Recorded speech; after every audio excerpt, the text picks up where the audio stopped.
So exercise 1 on vectors and scalars.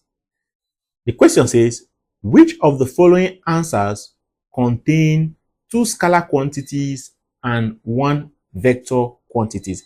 I have given you examples of scalar quantities as well as examples of vector quantities. So it's now left for you to be able to identify the scalar quantities and the vector quantities and to note which of the options has 2 scalar quantities. Now, temperature.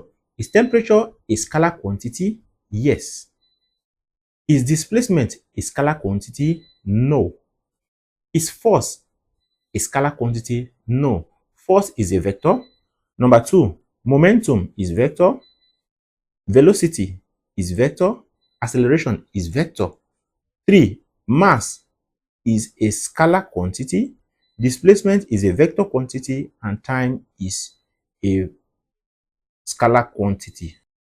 The answer is D.